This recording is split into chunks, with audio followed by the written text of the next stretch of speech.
manufacturer determined that 80% of the compressor failures they did get that were real compressor failures contributed lack of maintenance to the system and poor airflow in the home.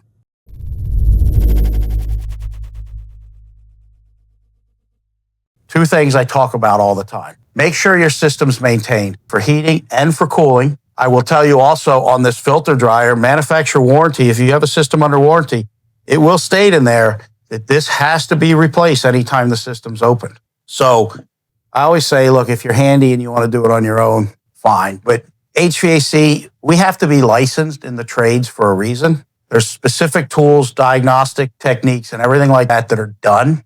It's actually quite complex to do a proper maintenance. So I encourage you, if you haven't had your system maintained, get it maintained. As much as I'd love you to call us to do it, we only serve a certain geographical location, number one. Number two, this isn't about calling us. This is about just making sure your system is maintained properly.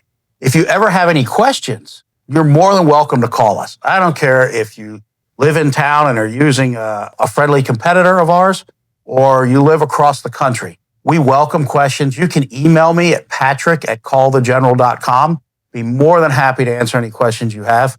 You can call our offices, 760-343-7488. Just tell them you saw Patrick on a YouTube video or on social media and you have some questions. Be more than happy to call you back. And if I can't answer the question, I'll put you in touch with one of our team that can.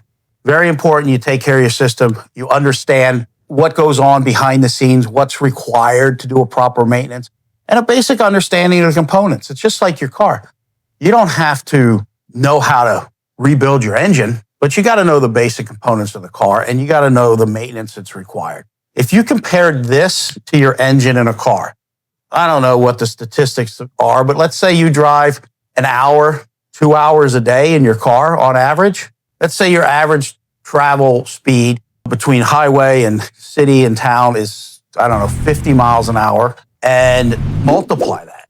50 miles per hour, 2 hours a day. How many miles do you travel? And how important the maintenance is for that little bit of use.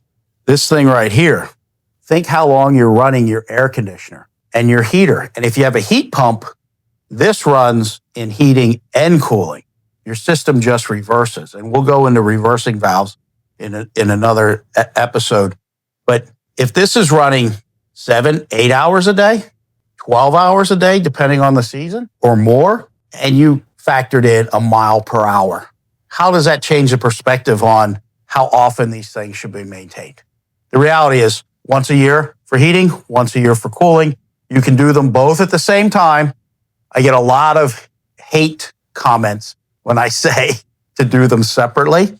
You can do them both at the same time. Let me repeat for the haters. You can do the heating maintenance and the cooling maintenance at the exact same time. Why do I propose that you don't? Well, right now where we are, it's August. It's 107 degrees. Do you want us coming into your home and testing the heating right now? Not only that, the heating's not really going to perform within the metrics, especially if it's a heat pump. On the other hand, we come into your home, say you're in the Midwest, say it's 26 degrees outside. Do you want us to come and test your air conditioning system? The reality is we're not going to be able to. There are ways to do, haters, pay attention. I know there's ways to do cold temperature testing, but the practicality is you're not going to do it, right? So the ideal situation is test heating in the heating environment, test cooling in the cooling environment. Now you do have those seasons in between, sure. Then it's more realistic to do both on the same visit. Ideally, do them separately, and they don't have to be done before the season. If you've missed and it's into the season, doesn't matter. Just get it done, get it maintained, especially when you find out 80% of failed compressors were the result of poor maintenance, poor airflow.